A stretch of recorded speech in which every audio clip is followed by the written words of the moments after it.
வணக்கம். இந்த டே 5 ப்ராக்டிஸில் நம்ம என்ன பார்க்க போகிறோம்னா, மாயாஜாலமான பணம். நிறைய பேர் வாழ்க்கையில் பணம் தான் மிகப்பெரிய பிரச்சனைன்னு நினைக்கிறாங்க. ஆனால் உண்மையிலே பிரச்சனை பணம் இல்லை, பணத்தை பற்றிய அவங்களோட எண்ணங்களும் உணர்வுகளும் தான்.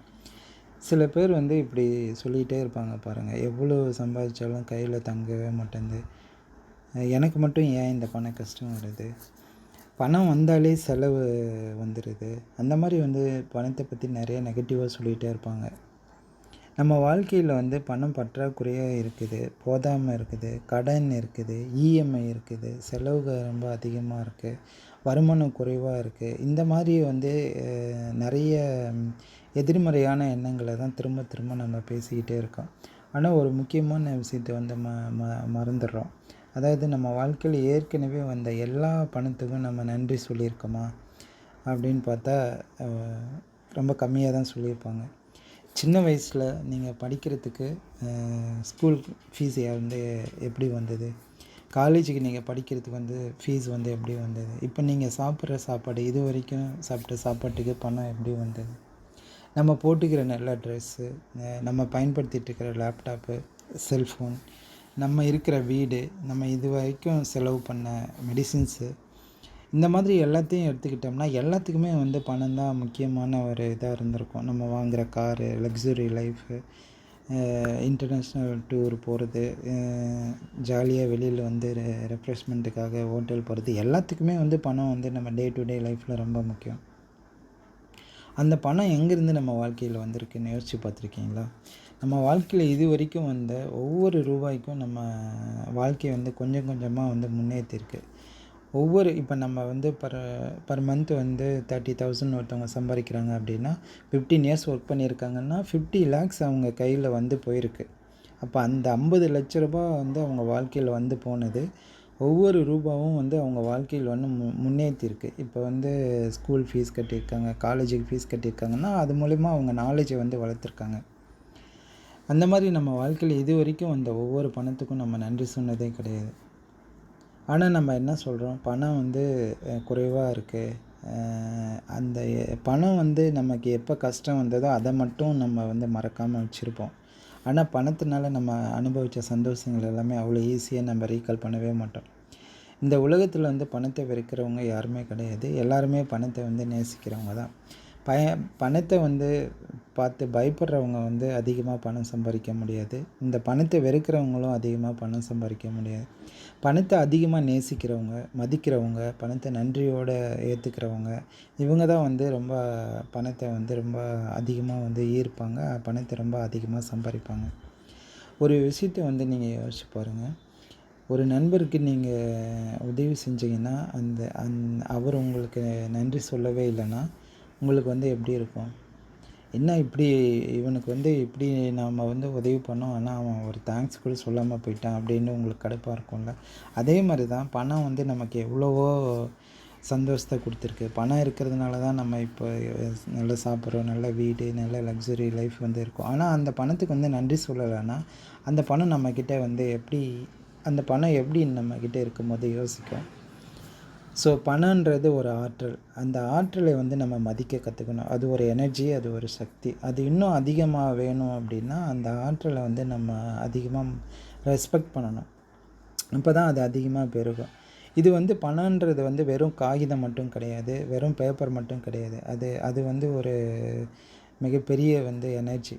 பணன்றது ஒரு மிகப்பெரிய உழைப்பு, அன்பு, சேவை, ஆசீர்வாதம், ஒரு ஆப்பர்ச்சுனிட்டிஸ், ஒரு சுதந்திரம், இவை எல்லாத்தோட வெளிப்பாடு தான் பணம். அதனால தான் பணத்தை பற்றின நெகட்டிவாக பேசாமல் இன்னிலேருந்து பாசிட்டிவாக பேசணும். அதனால தான் இந்த டே 5 ரொம்ப இம்பார்ட்டன்ஸான ஒரு கிராட்டிடியூட் டே.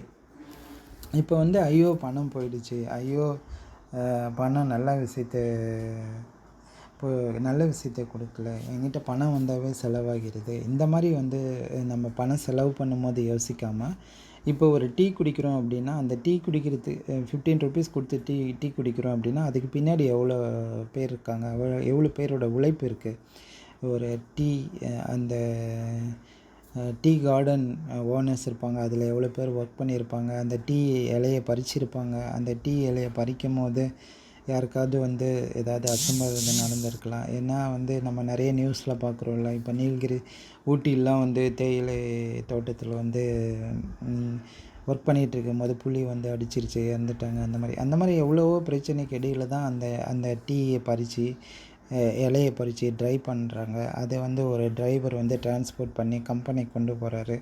அங்கேருந்து அதை ப்ராசஸ் பண்ணி பேக் பண்ணி சூப்பர் ஸ்டோருக்கு போகுது. அங்கேருந்து நம்ம வாங்கி எடுத்துகிட்டு வரோம்.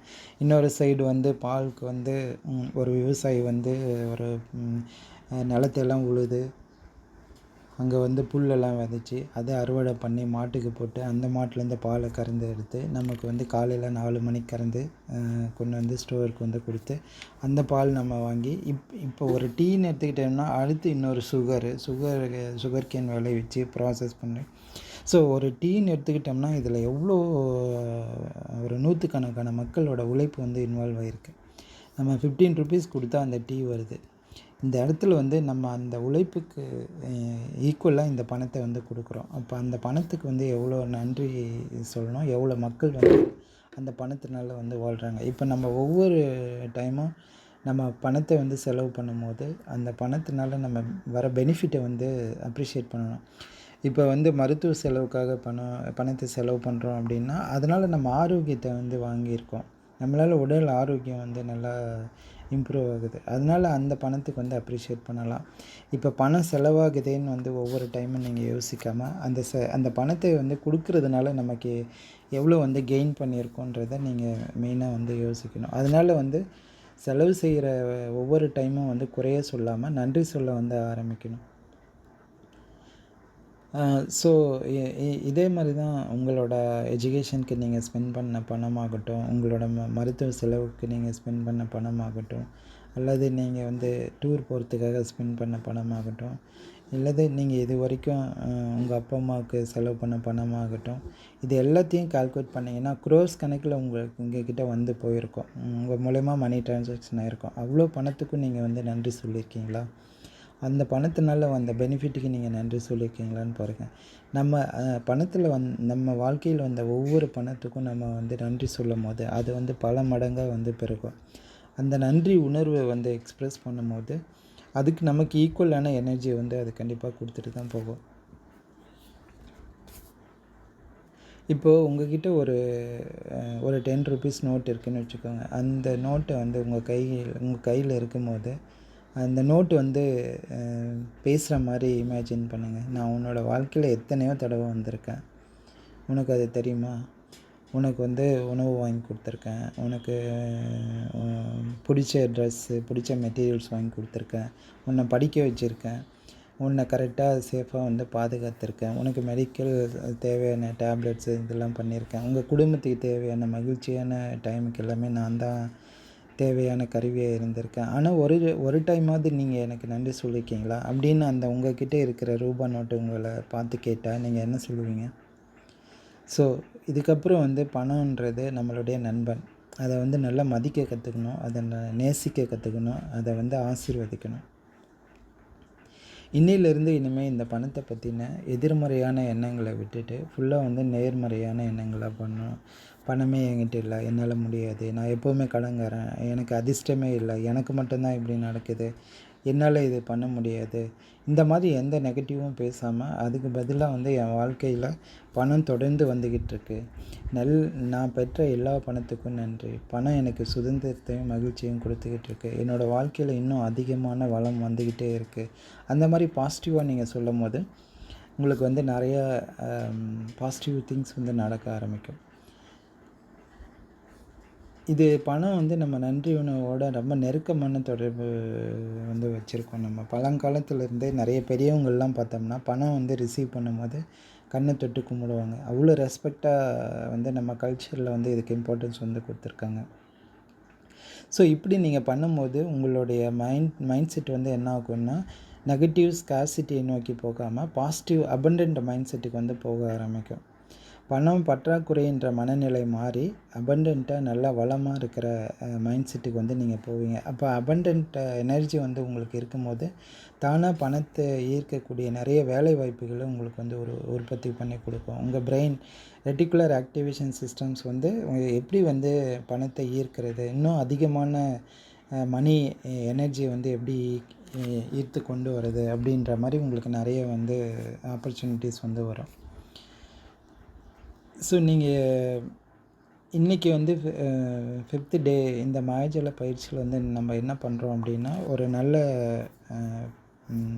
புதுசாக ரூபா நோட் கிடைச்சா ஓகே, இல்லைன்னா ஒரு நல்ல அழுக்கு இல்லாமல் நல்லா ஃப்ரெஷ்ஷாக இருக்கிற ஒரு நோட்டை வந்து எடுத்துக்கோங்க. குடும்பம் வரைக்கும் ஒரு 10 ருபீஸ் 20 ருபீஸ் இருந்தால் ஓகே. ஏன்னா 100 200 500 இருந்தால் நீங்கள் செலவு பண்ணிடுவீங்க. ஸோ 10 20 இல்லைனா 50 ருபீஸ் இருந்தால் ஓகே, எடுத்துக்கோங்க. ஒரு சின்ன பேப்பர் எடுத்துக்கிட்டு அதில் வந்து அந்த பேப்பரில் வந்து எழுதுங்க, என்னுடைய வாழ்க்கையில் இதுவரைக்கும் வந்த எல்லா பணத்திற்கும் நான் மனதார நன்றி கூறுகிறேன். அந்த மாதிரி அந்த சின்ன பேப்பரில் எழுதிட்டு இந்த நோட்டு மேலே வந்து ஒட்டுங்க. இந்த நோட்டு மேலே அந்த சின்ன பேப்பரில் எழுதி நோட்டை வந்து உங்களுக்கு பர்ஸில் நீங்கள் வச்சுக்கலாம். இல்லைனா டெய்லியும் நீங்கள் எங்கே பார்க்குறீங்களோ உங்கள் ஆஃபீஸ் டேபிளில் வச்சுக்கலாம். இல்லைனா உங்களோட ஸ்டிக்கர், வால் ஸ்டிக்கர், நோட்டீஸ் போர்டு அந்த மாதிரி உங்கள் பர்சனலாக நீங்கள் எங்கே அடிக்கடி பார்ப்பீங்களோ அந்த இடத்துல அந்த ரூபா நோட்டை வந்து ஒட்டிடுங்க. எப்போல்லாம் நீங்கள் அந்த ரூபா நோட்டை வந்து பார்க்குறீங்களோ அப்போல்லாம் வந்து நீங்கள் பணத்துக்கு வந்து நன்றி சொல்லுங்கள். உங்களை வாழ்க்கையில் ஒவ்வொரு தருணத்தில் உங்களுக்கு உதவி பண்ண இந்த பணத்துக்கு வந்து மனசார வந்து நன்றி சொல்லுங்கள். ஸோ இதுதான் இன்றைக்குரிய பயிற்சி. அது இல்லாமல் வந்து இப்போ எப்போவும் டெய்லி சொல்கிற மாதிரி உங்கள்கிட்ட இருக்கிற அந்த மேஜிக்கல் ராக்ஸ், மாயஜால கல் வச்சுக்கோங்க. இன்றைக்கி நடந்த ஒரு நல்ல அழகான ஒரு விஷயத்தை நினச்சி அந்த விஷயத்துக்கு வந்து நன்றி சொல்லுங்கள். பணம் நம்மளுடைய நண்பன். நம்ம வாழ்க்கையை வந்து வளமாக்க வந்த ஒரு அருமையான அற்புதமான எனர்ஜி. அந்த எனர்ஜியை வந்து நன்றியோடு வரவேற்றோம் அப்படின்னா அது இன்னும் அதிகமான வளத்தோடு நமக்கு வந்து பெருகும். நம்ம வாழ்க்கையில் நிறைய வெற்றி வந்து கொடுக்கும். அடுத்த ஒரு பதிவில் வந்து சந்திக்கிறேன். நன்றி, வணக்கம்.